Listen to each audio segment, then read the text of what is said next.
பொடிவரடி பூந்தென்றல் குலவுகின்ற தென்பொதிகை மடிவரடி பூத்தவளே மணித்தமிழே மாற்றானின் அடிதிரடி பேசாமல் அம்மா நின் அரவிந்த அடியெடுத்து பேச என்னை ஆளாக்கி வைப்பாயே என தமிழ்த்தாயே நினைந்து சீரும் சிறப்புமாக நடைபெற்று கொண்டிருக்கக்கூடிய வாணியம்பாடி நகரம் முத்தமிழ் சங்கத்தின் சார்பாக 28ஆம் ஆண்டு நடைபெற்று கொண்டிருக்கக்கூடிய இந்த தமிழ் திருவிழா நேற்றிலிருந்து தொடங்கி இன்று நிறைவடைகின்ற பல்வேறு நிகழ்ச்சிகளுடைய தலைமையாளர்கள், முன்னிலையாளர்கள், நிகழ்ச்சி தொகுப்பாளர்கள், அந்த வகையில் இன்று சொல்லரங்கத்தில்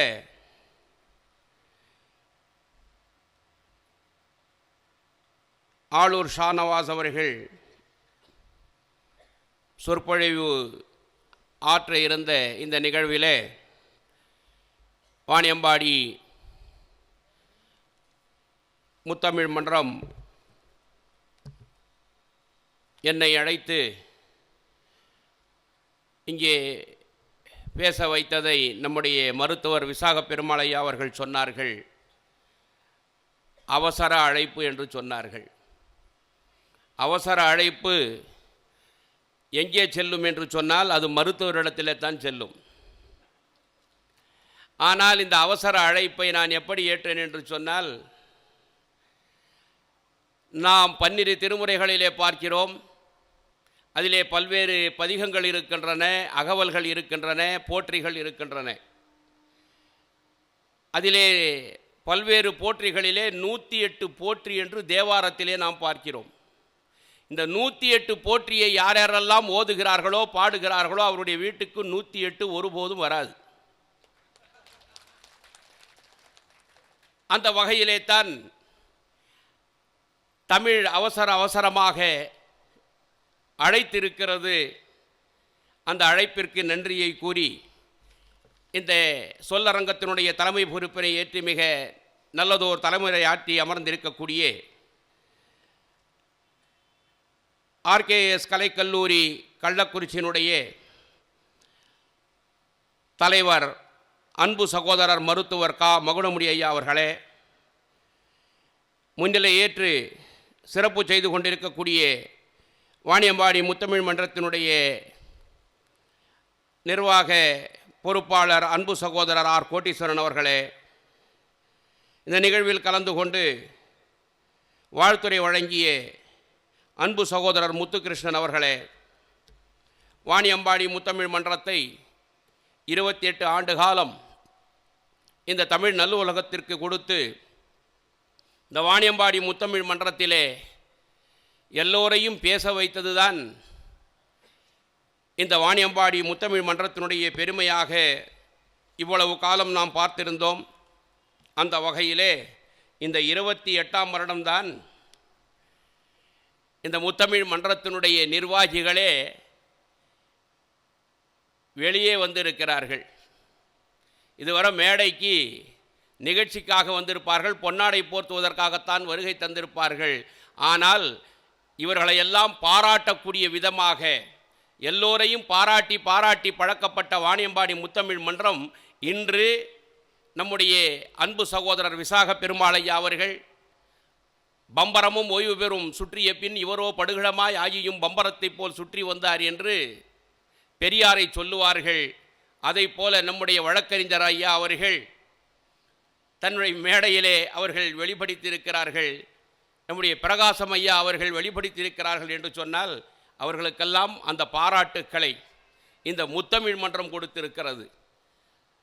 திரைமறைவு தியாகிகள் என்று சொல்லுவார்கள். அதை போலத்தான் 27 வருடங்கள் எவ்வளவோ பெருமைகளை சேர்த்தும் கூட அவர்கள் தன்னிலை முன்னிலைப்படுத்திக் கொள்ளவில்லை. இந்த வருடம் 28 வருடங்களுக்கு பிறகு அவரையெல்லாம் நாம் பாராட்டுகிறோம் என்று சொன்னால் அவர் தமிழை பாராட்டியிருக்கிறார்கள், தமிழை வளர்த்திருக்கிறார்கள். அவர்களை நாம் பாராட்ட வேண்டும். அந்த வகையிலே தான் இப்பேற்பட்ட இந்த பெருவிழாக்களை 28 ஆண்டுகள் நடத்தி வருகின்ற வாணியம்பாடி முத்தமிழ் மன்றத்தினுடைய நிர்வாகி பெருமக்களே, பெரியோர்களே, தாய்மார்களே, வங்க கடலையும் தாண்டுகின்ற வல்லமை படைத்த வாலிப கூட்டங்களே, பெற்ற தாயையும் பிறந்த பொன்னாட்டையும் ஒன்றென கருதும் நல்லிளம் சிங்கங்களே, ஒரு தாய் வயிற்றில் பிறப்பதற்கு அவ்வயிற்றில் இடமில்லை ஆதலால் 1 கோடி தாய் வயிற்றில் பிறந்திட்ட தமிழ் உடன்பிறப்புகளே, உங்கள் அனைவருக்கும் என் முதற்கண் வணக்கத்தை தெரிவித்துக் கொண்டு, திருக்குறளும் திருவாசகம் என்கின்ற தலைப்பு கொடுக்கப்பட்டிருக்கிறது. வள்ளுவ பெருந்தகை, திருக்குறள், மாணிக்கவாசகர், திருவாசகம் 2. திருவள்ளுவர். திருக்குறள் என்பது ஈரடி என்று சொல்லுவார்கள். 2 அடி. ஒரு நண்பரிடத்திலே ஒரு நண்பர் பேசிக்கொண்டிருந்தார். என் பிள்ளை என் பேச்சே கேட்க மாட்டேன்றான், என் மனைவியுடைய பேச்சை கூட கேட்க மாட்டேன்றான். எவ்வளவோ சொல்லி சொல்லி பார்த்துட்டம்பா, என் பிள்ளை என் பேச்சே கேட்கல அப்படி என்று சொல்லும் பொழுது அந்த நண்பர் அவரிடத்திலே சொன்னாராம், ஒன்றும் இல்லை, ஏன் இதுக்கெல்லாம் வருத்தப்படுறேன், 2 அடி கொடு சரியா போடுவானாராம். 2 அடி கொடுக்குறதா? அவன் கொடுத்தா என்னை திருப்பி கொடுப்பான், அந்த மாதிரி இருக்கிறான் என் பையன், 2 அடி கொடுன்றேனார். அந்த நண்பர் சொன்னார், 2 அடி என்பது அடி அல்ல, உலகத்தை அளந்த ஈரடி, திருக்குறளை அவனுக்கு கொடு என்று சொன்னார்கள்.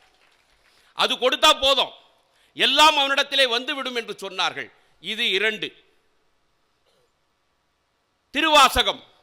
12 திருமுறைகளிலே திருவாசகம் என்பது 8ஆம் திருமுறை. அந்த 8ஆம் திருமுறையை இந்த உலகத்திற்கு எட்டி வைக்கின்ற தமிழ். 8 பல்வேறு எண்கள் இருக்கிறது, நாம பார்க்கிறோம் 1 2 3 4 5.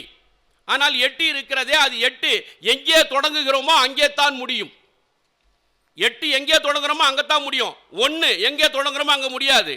2 எங்கே தொடங்குறோமோ அங்க முடியாது. 3 எங்கே தொடங்குகிறோமோ அங்க முடியாது. 4 5 6 7 எங்கே தொடங்குகிறோமோ அங்கே அது முடியாது. 8 அப்படி அல்ல, எங்கே தொடங்குகிறோமோ அங்கே முடியும். அதுதான் 8ஆம் நம்பர், அதுதான் 8ஆம் திருமுறை என்று சொல்லக்கூடிய திருவாசகம். திருக்குறள் 2, திருவாசகம் 8. 2 8 28 வாணியம்பாடி முத்தமிழ் மன்றத்தினுடைய 28வது ஆண்டு விழா. இப்படித்தான் அவர் தம்முடைய தலைப்பை அவர்கள் கொடுத்திருக்கின்றார்கள். அந்த வகையிலே பார்க்கும் பொழுது இந்த தமிழ் நாம் எல்லாம் பார்க்கிறோம். முத்தமிழும் முத்தும் முழங்கிடும் திருநாடு நம் நாடு, கத்தும் கடலடைக்கி களம் செலுத்தி கடாரம் என்றோ நம்மினத்தார், நாமணக்க பாப்பாடி நற்றமிழையை நல்லவையை பாமணக்க செய்ய வந்த பாவலர்கள் தேவனொத்த தீந்தமிழை தந்திடும் திருநாடு என்று இந்த தாய் திருநாட்டை நாம் போற்றுகின்றோமே. இந்த தாய் திருநாட்டை எத்தனையோ அதிகாரங்கள் இங்கே ஆட்சி செய்திருக்கிறது. பல்வேறு அதிகாரங்களை நாம் பார்க்கிறோம். களப்பிரர்களுடைய அதிகாரம்,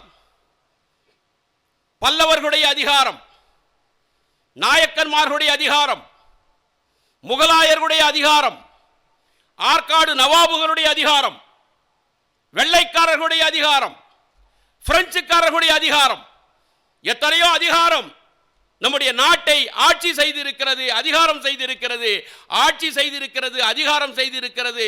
அது வந்து இருக்கிறது, சென்று இருக்கிறது, ஆட்சி செய்திருக்கிறது, அது அழிந்திருக்கிறது. இவையெல்லாம் நம்முடைய நாட்டுக்கு நாட்டிலே அதிகாரம் செய்தது, இவையெல்லாம் அழிந்திருக்கிறது.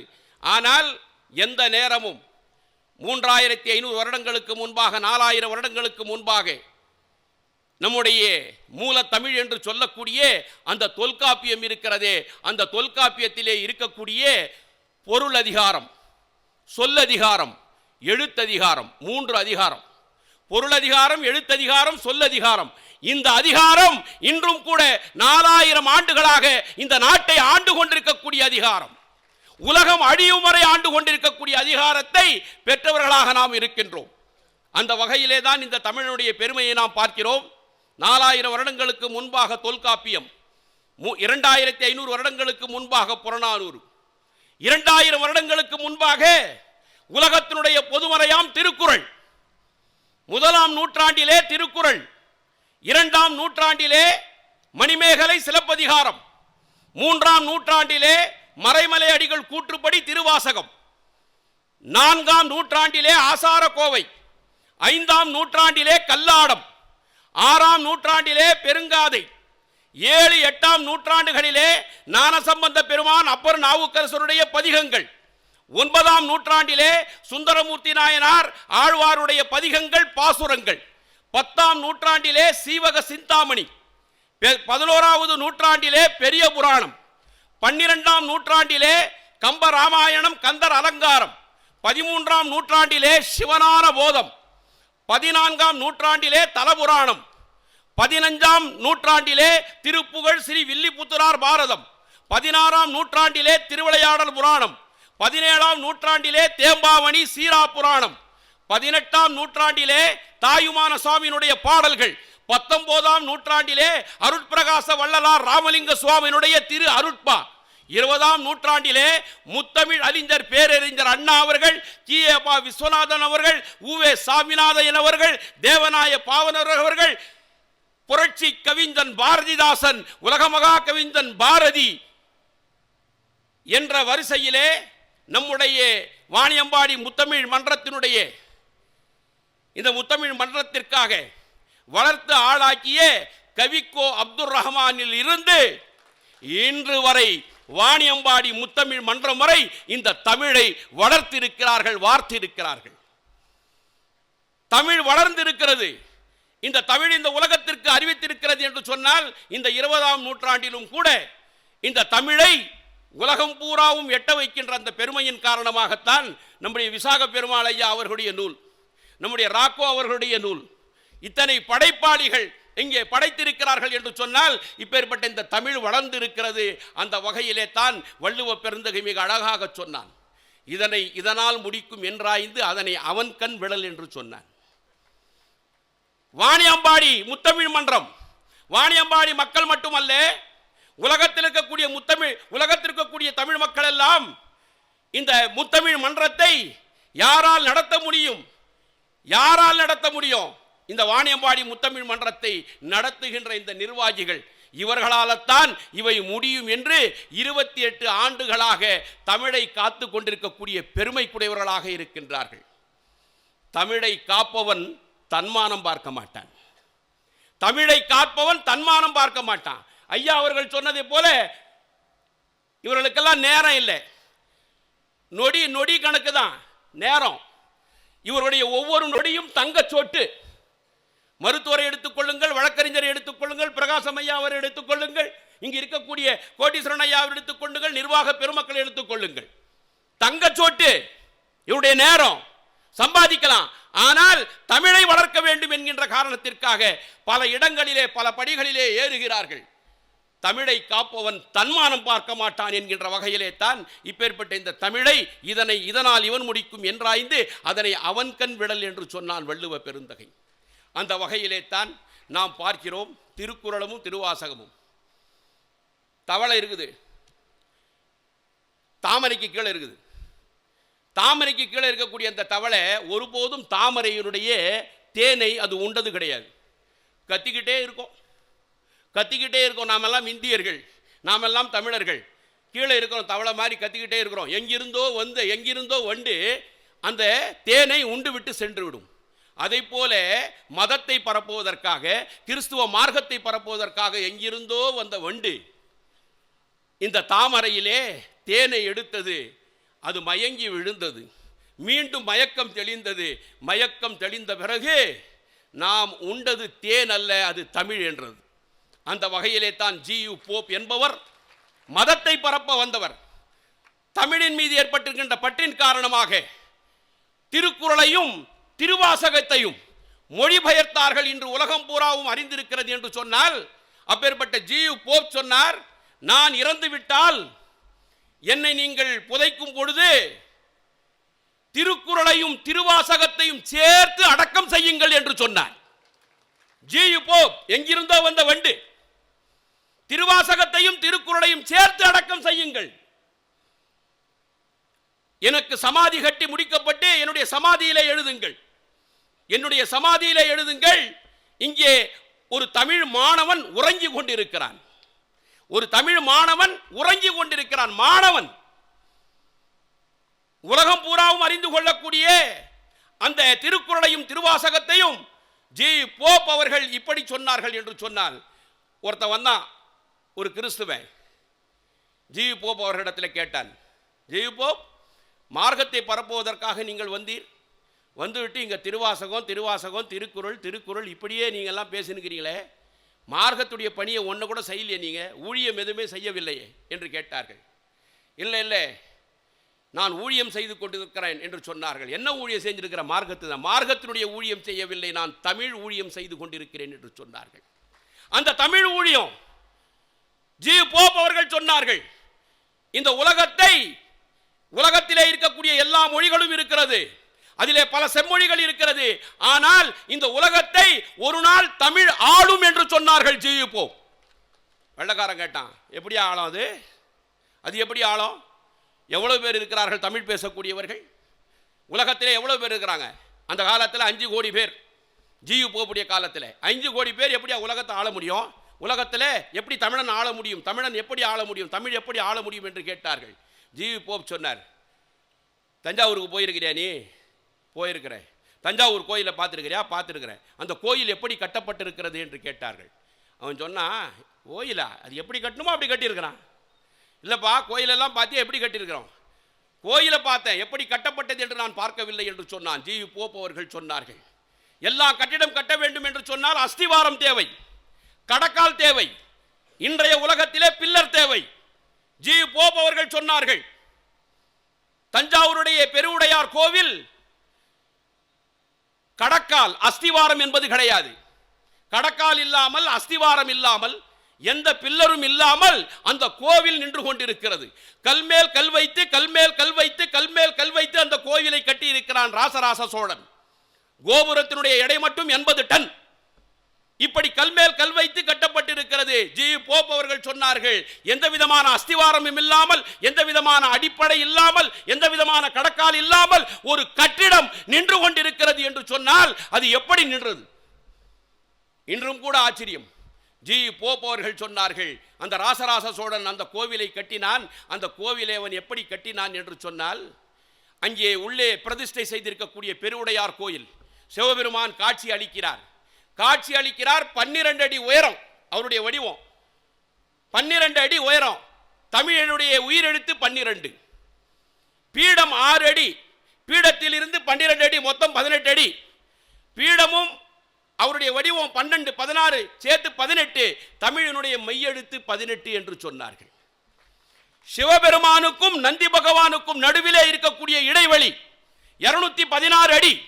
அந்த 216 அடி எதை குறிக்கிறது என்று சொன்னால், தமிழனுடைய உயிர்மை எழுத்து 216.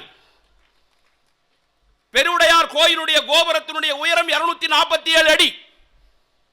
தமிழனுடைய மொத்த எழுத்து ஆயுத எழுத்தோடு சேர்த்து 247. தமிழால் கோவிலை கட்டினான், தமிழாய் கோவிலை கட்டினான். இந்த தமிழால் கட்டிய காரணத்தினால் கடக்கால் தேவையில்லை, அஸ்திவாரம் தேவையில்லை, அந்த கட்டிடம் உயர்ந்து நிற்கிறது. ஜி போப் சொன்னான், இந்த கட்டிடம் நிற்கிறது என்று சொன்னால் ஏண்டா தமிழன் உலகத்தை ஆளமாட்டான், தமிழ் உலகத்தை ஆளாது என்று கேட்டார்கள்.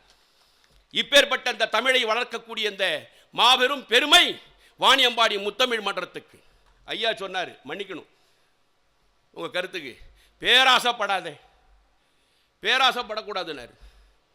நம்முடைய வழக்கறிஞர் அவர் பேராசக்காரர், விசாக பெருமாள் ஐயா பேராசக்காரர், சிவபிரகாஷ் நம்முடைய பிரகாசம் ஐயா பேராசக்காரர், இங்க இருக்கக்கூடிய வாணியம்பாடி முத்தமிழ் மன்றத்துடைய நிர்வாகிகள் அனைவரும் பேராசைக்காரர். என்ன பேராசை? இந்த உலகத்திலே தமிழ் வாழ வேண்டும், உலகம் பூராவும் தமிழ் பேச வேண்டும், தமிழர்கள் வெற்றி பெற வேண்டும், தமிழன் என்று சொல்லடா, தலை நிமிர்ந்து நில்லடா என்கின்ற அந்த பேராசை உடையவர்கள். இந்த பேராசை, இதைத்தான் நாம் திருக்குறளிலே பார்க்கிறோம், திருவாசகத்திலே நாம் பார்க்கிறோம். ஐயா சொன்னார், இவருக்கும் திருவாசகத்துக்கு என்ன சம்பந்தம், திருவாசகத்துக்கும் கம்பராமாயணத்துக்கு என்ன சம்பந்தம், திருவாசகத்திற்கு என்ன சம்பந்தம் என்று கேட்டார்கள். இந்த திருவாசகம் இருக்கிறதே, 12 திருமுறைகள் இருக்கிறது. அந்த 12 திருமுறைகளிலே எனக்கெல்லாம் தமிழ் மேலே ஆர்வம், இந்த கோயில்கள் மேலெல்லாம் எனக்கு ஆர்வம். இந்த கோயிலை எப்படி எப்படியெல்லாம் கட்டியிருக்கிறாங்க. பராக்கிரம பாண்டியே தென்காசியிலே காசி விஸ்வநாதர் கோயிலை கட்டி முடித்தான். முடித்த பிறகு நாமெல்லாம் போகும்போது உள்ள போய் பார்க்கலாம், வலது கையில் ஒரு கல்வெட்டு இருக்கும். அந்த கல்வெட்டிலே எழுதப்பட்டிருக்கிறது, காசி விஸ்வநாதர் ஆலயம் கட்டி முடிக்கப்பட்டது. கட்டியவன் பராக்கிரம பாண்டியன். அவன் என்ன எழுதுனா, காசி விஸ்வநாதர் ஆலயம் கட்டி முடிக்கப்பட்டது, நான் கட்டினேன் கிடையாது, நான் கட்டி முடித்தேன் கிடையாது. இதைத்தான் ஒரு கவிஞன் மிக அழகாக சொன்னான். நான் மறையை கற்றவன் அல்ல நாணி, நான் மறையை கற்றவன் அல்ல நாணி, நான் மறையை கற்றவனே நாணி. நான் கிடையாது, கட்டி முடிக்கப்பட்டது. இந்த கோவிலில் இருந்து ஒரு கல் சரிந்து கீழே விழுந்தால் அதை எடுத்து யார் அங்கே வைப்பார்களோ, கல் வைத்த இடத்திலே யார் சாந்து பூசுவார்களோ, இந்த கோவிலத்துடைய கோபுர கலசத்தில், கோபுரத்தில் இருக்கக்கூடிய கலசம் தலை குப்புற கீழே விழுந்தால் அதை எடுத்து யார் அங்கே வைப்பார்களோ அவர்களை பார்த்து நான் இப்பொழுதே இன்றே உலகறிய அவருடைய பாதங்களிலே விழுந்து வணங்குகிறேன். இப்பவே புதுசா கல்லு வாங்கி வைன்னு சொல்ல, புதுசா கலசம் வைன்னு சொல்ல, சரிந்து விழுந்த கல்லை எடுத்து வைத்து சாந்து பூசுகின்றவர்கள், குப்புற விழுந்த கலசத்தை எடுத்து கோபுரத்திலே வைக்கக்கூடியவர்கள், இப்பொழுதே இன்றே உலகறிய நான் அவருடைய கால்களிலே விழுந்து வணங்குகிறேன். அப்பேற்பட்ட அந்த கோயிலை பார்க்கணும்னு எனக்கு ரொம்ப ஆசை. போனேன், தொப்பி போட்டுன்னு போனேன், லிங்கி ஜுப்பா பாய் போனான். ஏன் சார் கோயிலுக்குள்ளே போகணும், போட பார், தொப்பி போட்டு கொண்டு லிங்கி அணிந்து கொண்டு உள்ளே வரக்கூடாது, போபே. சார் கொஞ்சம் உள்ளே அனுமதி கொடுங்க. என்னத்துக்கு போகிற, நீ என்ன பண்ண போகிற, சாமி வணங்க போறியா, உனக்கு என்ன வேலை உள்ள? ஐயா எனக்கு ஏதோ வேலை இல்லைன்னா பரவாயில்லையா, நான் போய் அந்த ஒரு கல்வெட்டை பார்க்கணும், அந்த கல்வெட்டை பார்த்துட்டு வந்துடுறேன், இங்கெல்லாம் அனுமதிக்க முடியாது, போபே. நான் ஐயா உள்ளே போகணும், நான் அதுக்குன்னு வந்துட்டேன், ஊரில் அதுக்குன்னு வந்துட்டேன், பார்க்கணும், தொந்தரவெல்லாம் கொடுக்காதவே, என் வேலை போயிடும். இங்கே பார் கேமரா, பதிவு செய்து அதிகாரிகள் வந்து விடுவார்கள். எவ்வளவோ சொல்லி பார்த்தார், நான் கெஞ்சி கெஞ்சி கொண்டே இருந்தேன் பார்க்கணும்னு. அதிகாரி மேலதிகாரிக்கு தகவல் கொடுத்து விட்டார். அவருடைய பெயர் பத்மநாபன். அவர் வந்தார், என்ன பை இங்கே பிரச்சனை? ஐயா உள்ளே போகணும். பை உள்ளெல்லாம் வர முடியாது, தொப்பியை கழட்டிடுறேன் சார், தொப்பியை கழட்டிடுற பை. லிங்கி என்ன பண்ணுவேன் அப்படின்னாரு. லிங்கிக்கு எதனா ஒரு மாற்று ஏற்பாடு பண்ணுறேன், பை இருக்குது கையில், அதெல்லாம் ஆயிடுது பை. இந்த தாடி என்ன பண்ணுவேனார், அதனால் உள்ளே விட முடியாது பை. எதுக்கு நீ போகிற, போங்க நீனா. இல்லையா அப்படின்னாரு. நான் என்ன பண்ணேன், ஃபோனை எடுத்தேன். நம்முடைய வேலூரில் இருக்கக்கூடிய அசோக்குமார், இந்து அறநிலையத்துறை, அவர் எனக்கு கொஞ்சம் நட்பு. அவர்கிட்ட சொன்னேன், ஐயா நான் இப்படி வந்திருக்கிறேன், உள்ளே அனுமதிக்க மாட்டேன்றாங்க. யார் பை இருக்குது, பேர் பத்மநாபன், கொஞ்சம் கொடுனார். அவர் பாயே அவரை உள்ளே அனுப்புங்க, அதெல்லாம் ஒன்றும் தொந்தரவெல்லாம் வராது. இல்லை இல்லை சார் அப்படின்னா யார் என்னன்னெல்லாம் கேட்டாங்க. அதுக்கப்புறம் ஃபோனு வச்சுட்டு சொன்னார், பை உனக்கு என்ன பை தெரியும், யாருன்னா கேட்டால் என்ன பதில் சொல்லுது? ஒன்றும் இல்லையா, எனக்கு சில பதிகம் தெரியும், அவனே சில பதிகம் தெரியும், அவ்வளவு தான், எனக்கு என்ன அதிகமாகலாம் தெரியும், திருவாசகம் முற்றோதெல்லாம் இல்லை, எனக்கு ஏதோ தெரியும். என்ன பதிகம் தெரியும் சொல்லு போயினார். நமச்சிவாய வாழ்க நாதன் தாழ் வாழ்க, இமை பொழுதும் என் நெஞ்சில் நீங்காதான் தாழ் வாழ்க, கோகழி ஆண்ட குருமனிதன் தாழ் வாழ்க, ஆகமமாகி நின்றன் நிப்பான் தாழ் வாழ்க, ஏகன் அநேகன் இறைவனடி வாழ்க என்று அந்த சிவபுராணத்தை சொன்னேன். அதுவா வேற என்ன போய் தெரியவனர்? இல்லக விளக்கது இருள் கெடுப்பது, சொல்லக விளக்கது சோதி உள்ளது, பல்லக விளக்கது பலரும் காண்பது, நல்லக விளக்கது நமச்சிவாயவே. வாபை உள்ளனா வெளியே நிற்க வச்சாரு. வாபை உள்ளனர். நான் கல்வெட்டு பார்க்கறதுக்கு போனேன். என்னை பத்மநாபன் என்கின்றவர் அழைத்து கொண்டு சென்றார். அழைத்து கொண்டு எங்கே சென்றார் என்று சொன்னால் கருவறைக்கு சென்றார்கள். கருவறைக்கு என்னை அழைத்து சென்றார்கள். என்னுடைய எண்ணத்திலே தோன்றியது, என்னுடைய சிந்தனையிலே தோன்றியது, திருமுறையை கற்றால் கருவறையை அடையலாம். சாதி இல்ல, மதம் இல்ல, பேதம் இல்லை. திருமுறையே முழுக்க 12 திருமுறை அல்ல, சில பதிகங்கள். திருமுறையை கற்றால் கருவறை அடையலாம். இதை சொல்லக்கூடிய அந்த நோக்கம் இருக்கிறது. என்ன நோக்கம் என்று சொன்னால், அந்த திருமுறை இந்த உலகத்தினுடைய பொதுப்பால், பொது மொழி, பொது நூல் என்று சொல்லக்கூடிய திருக்குறளை போலத்தான் திருவாசகமும்.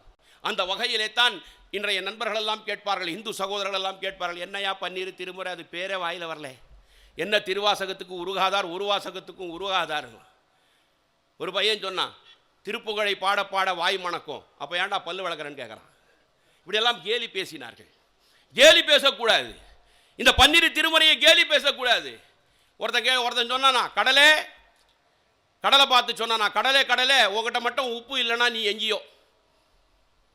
குயிலை பார்த்து சொன்னானா, குயிலே குயிலே நீ மட்டும் கருப்பா இல்லைன்னா நீ எங்கேயோ. ரோஜாவை பார்த்து சொன்னானா, ரோஜா ராஜா உங்ககிட்ட மட்டும் முள்ளு இல்லைன்னா நீ எங்கேயோ. இது மூணும் சேர்ந்து சொல்லிச்சான், உங்ககிட்ட மட்டும் அடுத்தவங்களுடைய குறை காணாமல் இருந்தால் நீ எங்கேயோ. குறை காணக்கூடாது, குறை இல்லை, இது நிறை வாழ்க்கை. இந்த பன்னிரு திருமுறை என்பது நிறை வாழ்க்கை. பன்னிரு திருமுறை என்பது படிப்பதற்குரிய மட்டுமல்ல, அது வாழ்வதற்குரியது மட்டுமல்ல, வணங்குவதற்கு தகுந்தது பன்னிரு திருமுறை. ராசராச சோழன் ஒரு பக்கம் நடராஜருடைய மூர்த்தத்தை வைப்பான், இன்னொரு பக்கம் என்ன வைப்பான்? பன்னிரு திருமுறையை வைத்து வணங்குவான். இப்பேற்பட்ட இந்த பன்னிரு திருமுறை, இதை இந்த உலகத்திற்கு சொன்னவர் மாணிக்க வாசகர் மட்டுமல்ல, ஞானசம்பந்த பெருமான், சுந்தரமூர்த்தி நாயனார், அப்பர் நாவுக்கரசர், சேக்கிழார் பெருமான். நாம் எல்லாம் இதை மறந்துவிட்டு வாழ்ந்து கொண்டிருக்கிறோம். இன்றைய இளைஞர்கள் கேட்கிறார்கள். இந்து சகோதரர்கள் தான் தன்னுடைய பிள்ளைக்கு இடுப்பில் தங்க கயிறு கட்டுவார்கள். இடுப்பில் தங்க கயிறு கட்டுவார். அந்த பிள்ளைக்கு தெரியாது இடுப்பில் கட்டியிருக்கு தங்க கயிறு, அந்த பிள்ளைக்கு தெரியாது. அதை போலத்தான் இன்றைய இந்து தர்மத்திலே இருக்கக்கூடிய இளைஞர்களுக்கு இந்து தர்மம் என்ன என்பது தெரியவில்லை, சைவம் என்ன என்பது தெரியவில்லை, வைணவம் என்ன என்பது தெரியவில்லை. அந்த குழந்தைக்கு தன்னுடைய இடுப்பிலே கட்டியிருக்கக்கூடிய கயிறு தங்க கயிறு என்று அறியாததை போல அந்த குழந்தையை போல இன்றைய இளைஞர்கள் இருக்கிறார்கள். இப்பேற்பட்ட இந்த தர்மத்தை இந்த உலகத்திலே தமிழின் மூலமாக வளர்க்கக்கூடிய இந்த தமிழ் சங்கங்கள், முத்தமிழ் மன்றங்கள் இப்பேற்பட்ட இந்த பேரு வகையான இந்த நிகழ்ச்சியை நடத்தி கொண்டிருக்கிறார்கள். நம்ம பார்க்கணும், சொல்லணும், கேட்கணும், படிக்கணும். பன்னிரு திருமுறையை படிக்கணும். உலகத்தில் பல்வேறு ஆராய்ச்சி செய்யப்பட்டது. 1969 ஆம்ஸ்ட்ராங், ஆல்ட்ரின், கேத்தரின் 3 பேரும் போனாங்க. நிலவுக்கு போனார்கள். பெரிய பரபரப்பு. நிலவுக்கு போனார்கள். இந்த நிலவு பூமியிலிருந்து, பூமியினுடைய ஒரு பகுதியிலிருந்து அந்த நிலவு எவ்வளவு தூரம் என்று சொன்னால் 3,54,000 கிலோமீட்டர் போய் வந்துட்டான். இப்பொழுது 2020 செவ்வாய் கிரகத்திற்கு செல்லுகிறார்கள். செவ்வாய் கிரகத்திற்கு செல்லுகிறார்கள், திரும்ப வரமாட்டாங்க. இந்த பூமியிலிருந்து செவ்வாய் கிரகம் 5000 கோடி கிலோமீட்டர், பூமியிலிருந்து 5000 கோடி கிலோமீட்டர் ஆராய்ச்சி நடைபெற போகிறது. இந்த பூமியிலிருந்து 5000 கோடி கிலோமீட்டர் தூரத்தில் இருக்கக்கூடிய செவ்வாய் கிரகத்தினுடைய ஒளி வீச்சு ஒவ்வொரு வருடமும் பங்குனி உத்திரம் அன்று பழனி முருகப்பெருமானுடைய வடிவத்திலே அந்த ஒளி வீச்சு விடுகிறது என்று சொன்னால் இதை விட வேறு என்ன ஆதாரம் தேவை? இப்பேற்பட்ட ஆராய்ச்சி 1985 நாசா ஜான் எட்மண்ட் என்கின்றவருடைய தலைமையில் 30 அறிஞர்களை வைத்து உலகம் பூராவும் நீங்கள் சுற்ற வேண்டும், உலகத்தினுடைய மையப்பகுதி சென்டர் பிளேஸை நீங்கள் கண்டுபிடிக்க வேண்டும் என்று சொன்னார்கள். 1985 ஆகஸ்ட் மாதம் 5ஆம் தேதி புறப்பட்டார்கள். 2005 செப்டம்பர் 10ஆம் தேதி ஆராய்ச்சி செய்தார்கள். உலகத்தினுடைய மையப்பகுதி கண்டுபிடிக்கப்பட்டு விட்டது. ஜான் எட்மண்ட் அவர்களும் 30 விஞ்ஞானிகளும் நாசாவிலே அறிக்கையை தாக்கல் செய்துவிட்டு வெளியே வந்தார்கள். வெளியே வந்து சொன்னார்கள். நிருபர்கள் கேட்டார்கள், ஜான் எட்மண்ட் அவர்களே, உலகத்தினுடைய சென்டர் பிளேஸ் மையப்பகுதியை கண்டுபிடித்து விட்டீர்களா என்று கேட்டார்கள். ஜான் எட்மண்ட் சொன்னான், உலகத்தினுடைய மையப்பகுதியை கண்டுபிடித்து விட்டோம். உலகத்தினுடைய மையப்பகுதி எங்கே இருக்கிறது என்று கேட்டார்கள். உலகத்தினுடைய மையப்பகுதி இந்தியாவிலே இருக்கிறது. இந்தியாவிலே எங்கே இருக்கிறது? தமிழ்நாட்டிலே இருக்கிறது. தமிழ்நாட்டிலே எங்கே இருக்கிறது? சிதம்பரத்திலே இருக்கிறது. சிதம்பரத்திலே எங்கே இருக்கிறது? சிதம்பரம் கோவிலிலே இருக்கிறது. சிதம்பரம் கோவிலிலே எங்கே இருக்கிறது? நடராஜ பெருமான் தாண்டவம் ஆடுகின்ற அவனுடைய திருவடிக்கு கீழே உலகத்தினுடைய மையப்பகுதி இருக்கிறது என்று சொன்னவன் இந்து அல்ல, கிறிஸ்துவன். 30 அறிஞர்கள், விஞ்ஞானிகள். உலகத்தினுடைய மையப்பகுதி எங்கே? நடராஜா பெருமானுடைய திருவடிக்கு கீழே உலகத்தினுடைய மையப்பகுதி இன்று சொன்னான் ஜான் எட்மண்ட். 1000 வருடங்களுக்கு முன்பாக பெரிய புராணத்திலே சேக்கிழார் பெருமான் பண்ணி செய்தார்கள். உலகத்தினுடைய மையப்பகுதியை காட்டினார்கள். நாம் எல்லாம் அதை அறிந்து கொள்ளவில்லை. உலகலாம் உணர்ந்து ஓதற்கு அறியவன், நிலவுலாவிய நீர்மலி வேடியன், அழகில் சோதியன், அம்பலத்தாடுவான், மலர் சிலம்படி வாழ்த்தி வணங்குவான். அம்பலம், திருச்சிற்றம்பலம் என்று நாம் சொல்லுகிறோம். ஜான் எட்மண்ட் சொன்னான், உலகத்தினுடைய மையப்பகுதி சிதம்பரம் கோவில், நடராஜ பெருமானுடைய திருவடி. உலகத்தினுடைய முதல் ஊர் நியூயார்க் அல்ல, வாஷிங்டன் அல்ல, சிட்னி அல்ல, மெல்போர்ன் அல்ல, ஜோஹன்ஸ்பர்க் அல்ல, உலகத்தினுடைய முதல் ஊர் திருவாரூர் என்று சொன்னான். உலகத்தினுடைய முதல் ஊரே திருவாரூர். நாம எங்க இருக்கிறோம்? உலகத்தினுடைய மையப்பகுதியில் வாழ்கிறோம். நம்முடைய பெருமை என்ன? இதை சேக்கிழார் பெருமான் பண்ணி செய்தார்கள். அம்பலத்தாடுவான். அம்பலம் என்றால் பொது மன்றம். நாங்கெல்லாம் கிராமவாசி, மேலாளத்தூர், எங்க கிராமத்தில் தான் சொல்லுவாங்க. அப்படியே இருப்பான், பணத்தை கொண்டு காரை வாங்கிடுவான், வீடை கட்டிடுவான், திரும்ப காரு பூடும், பங்களா எல்லாம் போயிடும். அவனை பார்த்து கிராமவாசி எல்லாம் சொல்லுவாங்க, என்னென்ன ஆட்டம் நம்ம ஆடி அடங்கின அருணகிரி, இவன் கதை அம்பலத்துக்கு வந்துடுச்சுன்னுவான். இவன் கதை அம்பலத்துக்கு வந்துடுச்சு. அம்பலம் என்றால் பொது மன்றம். சேக்கிழார் பெருமான் சொன்னார், அம்பலத்தாடுவான் மலர் சிலம்படி வாழ்த்தி வணங்குவான். 1000 வருஷத்துக்கு முன்ன சொன்னாரு. நாம தெரிஞ்சுக்கிட்டோமா? ஜான் எட்மண்ட் சொன்னான், உலகத்தினுடைய மையப்பகுதி எங்கே இருக்கிறது என்று சொன்னால் அது சிதம்பரத்திலே இருக்கிறது என்று நாம் பூரிப்படைகிறோமே.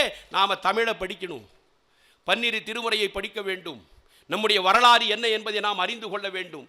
இதைத்தான் அப்துல் கலாம் ஐயா அவர்கள் சொன்னார்கள், வரலாற்றை படியுங்கள், வரலாற்றை படியுங்கள். வரலாற்றை யார் படிக்கவில்லையோ அவன் வரலாறு படைக்க மாட்டான் என்று சொன்னார்கள். வரலாற்றை படைத்ததின் காரணமாகத்தான் வாணியம்பாடி முத்தமிழ் மன்றத்தர் வரலாற்றை படித்திருக்கிறார்கள். தமிழ் வரலாற்றை படித்ததின் காரணமாகத்தான் வரலாறு படைத்துக் கொண்டிருக்கிறார்கள். இப்பேற்பட்ட இந்த தமிழ் சமய தமிழாக நாம் பார்க்கிறோம். சமய தமிழாக இந்த தமிழ் வளர்ந்து இருக்கிறது. என்னதான் சாதி இருக்கிறது பன்னிரு திருமுறை கேட்குறான். இன்னைக்கு என்னையா சாதிச்சுது? 1400 வருஷத்துக்கு முன்னே பன்னிரு திருமுறை என்ன சாதித்து இருக்கிறது? திருமுறையை பற்றி சொல்லுவார்கள். ஆசையராய் பாசம் விடாய் ஆன சிவ பூஜை பண்ணாய் நேசமுடன் 5 எழுத்தை நினையாய் சீச்சி சினமே தவிராய் திருமுறைகள் ஓதாய் மனமே உனக்கு என்னவாய் கேட்டார்கள். ஆசையை உன்னுடைய மனைவி மக்களிடத்தில் மட்டும் வைக்காதப்பா, பொதுல வை. ஆசையை தமிழ் மேல வை, தமிழர்கள் மீது வை, தமிழுடைய பண்பாட்டின் மீது வை. பாசத்தை உன் குடும்பத்தை மேல வைக்காத, தமிழ் மீது வை.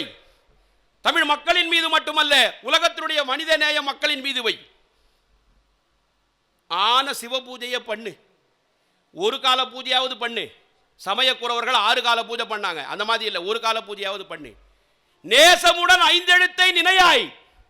சிவாய நம சிவாய நம சிவாய நம சிவாய நம நமச்சிவாய நமச்சிவாய நமச்சிவாய என்கின்ற அந்த 5 எழுத்து மந்திரத்தை நேசமுடன் நினை. உன்னுடைய நாவிலே சொல்லிக் கொண்டிரு. நற்றவா நான் உன்னை மறக்கினும் சொல்லும் நா நமச்சிவாயவே. நேசமுடன் 5 எழுத்தை நினைத்துக் கொண்டிரு என்று சொல்லுகிறது. உன் குடும்பத்தை மட்டும் நினைக்காத, உன் மனைவி மக்களை மட்டும் நினைக்காத, உன் வியாபாரத்தை மட்டும் நினைக்காத. வாணியம்பாடி முத்தமிழ் மன்றத்தை போல தமிழை நனி.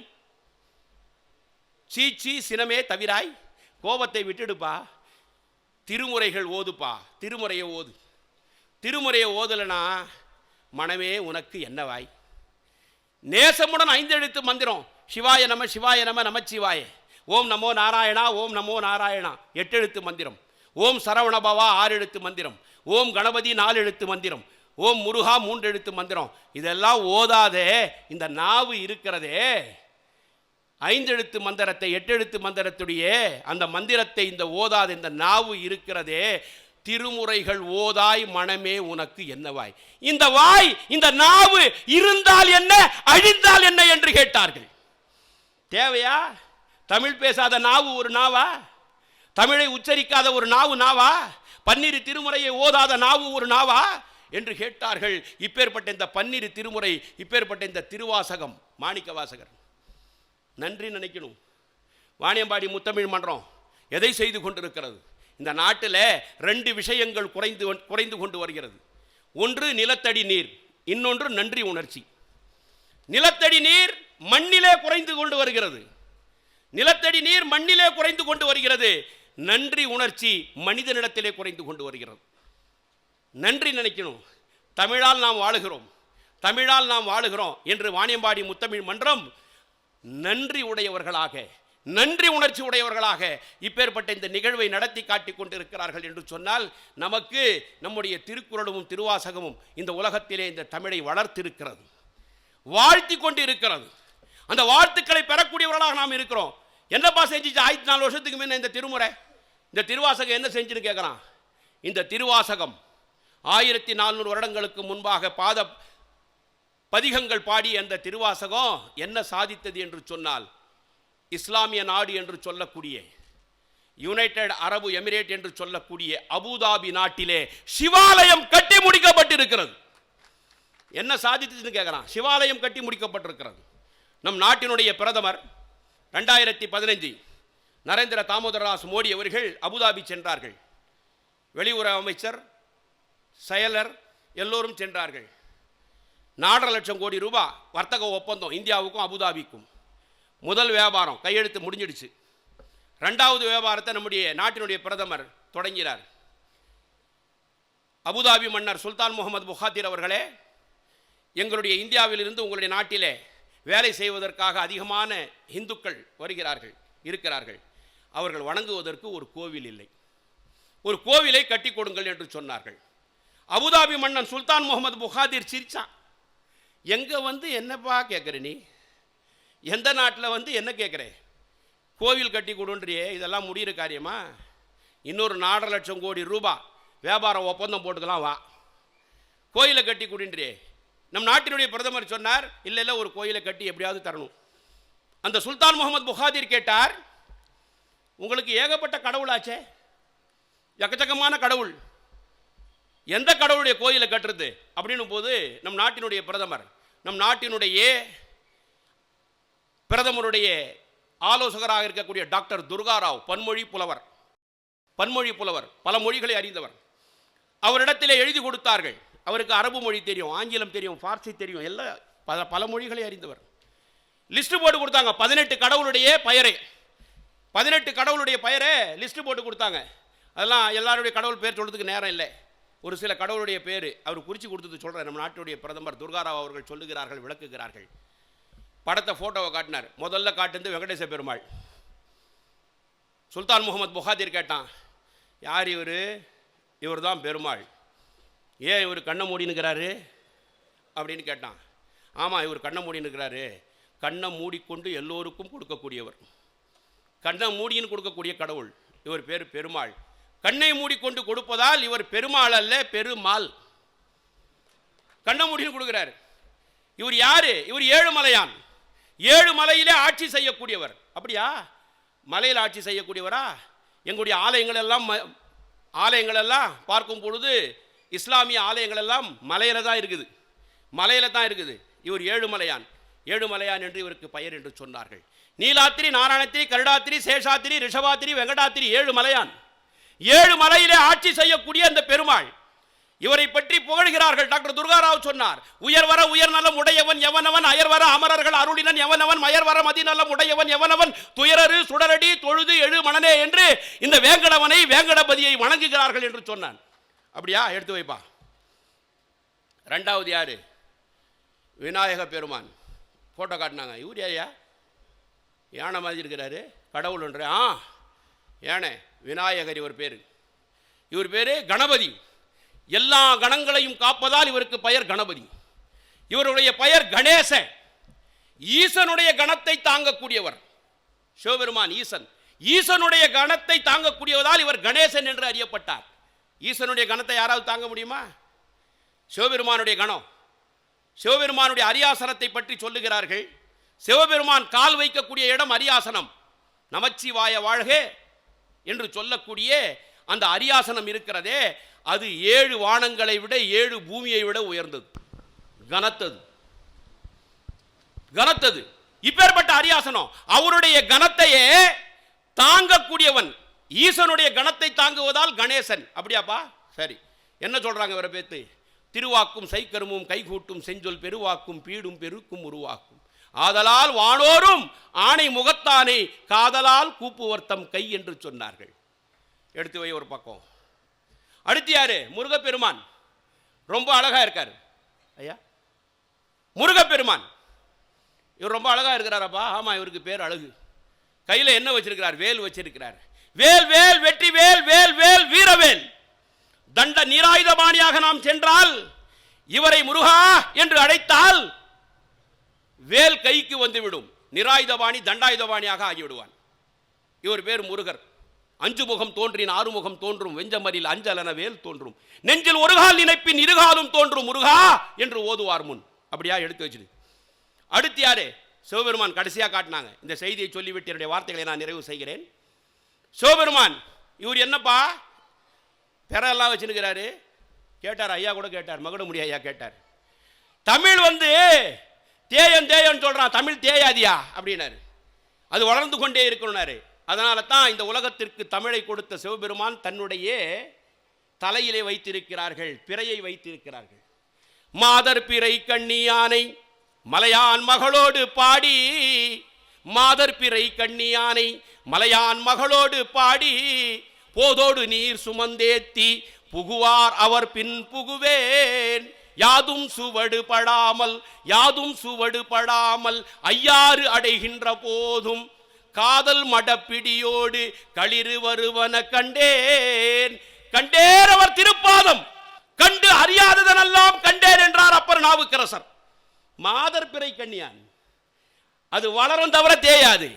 இந்த தமிழை கொடுத்தவன், இந்த தமிழ் வளருமே தவிர தமிழ் தேயாது. இப்பேற்பட்ட சிவபெருமானை காட்டினார்கள். இவர் என்னப்பா சொல்றாருன்னாரு, நமச்சிவாய வாழ்க நாதன் தாழ் வாழ்க, இமை பொழுதும் என் நெஞ்சில் நீங்காதான் தாழ் வாழ்க, ஆகமமாகி நின்றண்டிப்பான் தாழ் வாழ்க, ஏகன் அநேகன் இறைவனடி வாழ்க. என்னப்பா விளக்கன்னு கேட்டான் சுல்தான் முகமது புகாத்திர். சொன்னாரு, ஏகன் என்றால் இறைவன் ஒருவன். அப்படியா? குரான் கூட அதான் சொல்லுது, அல்லாஹ் ஒருத்தன் தான் குரான் சொல்லுது. சரியா சொல்றாரு, வேற என்ன சொன்னார்? ஏகன் இறைவன் ஒருவனாய் இருக்கிறார், அநேகன் அவன் எல்லா உயிர்களிலும் இருக்கிறான் என்று சொன்னார்கள். அப்படியா?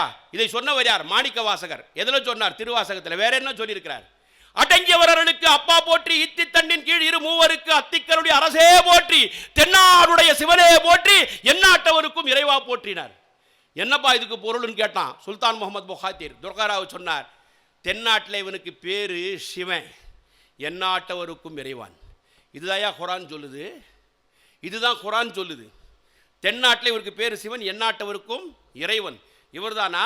கற்றா கோயிலான அபுதாபி மண்ணை கட்டி முடிக்கப்பட்டது. சகோதர சகோதரிகளே, நம்முடைய நாட்டினுடைய பிரதமர் பூமி பூஜைக்கு சென்றார். பூமி பூஜைக்கு செல்லும் பொழுது சுல்தான் முகமது புகாத்திர் அவர்களும் அவருடைய மனைவி ஜஹாரா பேகம் பூமி பூஜையிலே கலந்து கொண்டார்கள். அக்கம் பக்கம் இருக்கக்கூடிய 8 நாட்டு மன்னர்கள் கலசம் இருக்கிறதே, அந்த கலச நீரோடு கலசத்தோடு கையிலே வைத்துக் கொண்டிருந்தார்கள். நான் சொல்லுவது வாட்ஸ்அப் செய்தி அல்ல, அல் ஜசீரா என்று சொல்லக்கூடிய யுனைடெட் அரபு எமிரேட்டுடைய அங்கீகாரம் பெற்ற அல் ஜசீராவினுடைய தொலைக்காட்சி இதை உலகத்திற்கு காட்டுகிறது. அந்த அம்மா தலையில ஒரு பெட்டியை கொண்டு வந்தாங்க, உலகமே பார்த்தது, நானும் பார்த்தேன்.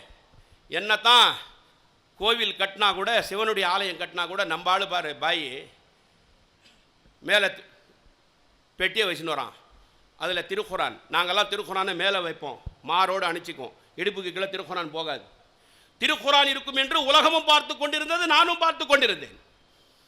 ஜஹாரா பேகம் மன்னரோடு வருகிறார், தலையில பெட்டி, பூமி பூஜை. அந்த பெட்டியை கீழே இறக்கி வைக்கிறார்கள்.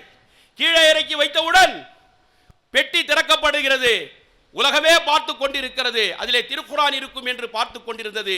அந்த பெட்டியை திறந்து பார்த்தால் அதிலே இருப்பது திருவாசகம், அதிலே இருந்தது திருவாசகம். இதை சொல்லக்கூடிய அந்த நோக்கம், இப்பேற்பட்ட இந்த திருவாசகமும் இந்த திருக்குறளும் நம்மிடத்திலே இருக்கக்கூடிய இந்த காரணத்தினால் நாம் தமிழை சமய தமிழாக, சங்க தமிழாக, இந்த தமிழையும் இந்த சங்க தமிழையும் நாம் வளர்ப்போம் என்று இந்த நேரத்திலே கேட்டுக்கொண்டு, இப்பேற்பட்ட வாணியம்பாடி முத்தமிழ் மன்றத்தார் வானத்தில் இருக்கக்கூடிய நட்சத்திரம் எண்ணிக்கை விட பல்லாண்டு இவர்கள் வாழ வேண்டும். கடலில் இருக்கக்கூடிய நீர் இருக்கிறதே, அந்த நீரினுடைய சொட்டு அளவு போல இவர்கள் பல்லாண்டு இவர்கள் வாழ வேண்டும் என்று இந்த நேரத்திலே கேட்டுக்கொண்டு, தமிழ் இருக்கும் வரை வாணியம்பாடி முத்தமிழ் மன்றம் இருக்கும், வாணியம்பாடி முத்தமிழ் மன்றம் இருக்கும் வரை தமிழ் இருக்கும் என்று கூறி, மலையெல்லாம் வளத்தை பாடும், தமிழ் கலையெல்லாம் பன்மை பாடும், கடல் அலையெல்லாம் நடனம் ஆடும், படைப்பகையெல்லாம் நடுங்கி ஓடும், கோடு வளர் காடுதனில் ஓடி வெள்ளை யாடுகின்ற பீடு மிகு மாநிலமும், பாடுமிசை ஜோடி குயில் தாளமீடி கானமையில் புள்ளிரமும், பட்டுக்கொடி கொற்றக்குடை சுற்றி சுழல் வெற்றி திரு முத்து தமிழ் பெற்றுக்குல கற்றுச்சுடர், மானங்காக்க மானங்காக்க காப்போம் தமிழ் தமிழ் தமிழ் என கூறி இந்த அளவிலே என்னுடைய வார்த்தைகளை நிறைவு செய்கிறேன். நன்றி, வணக்கம்.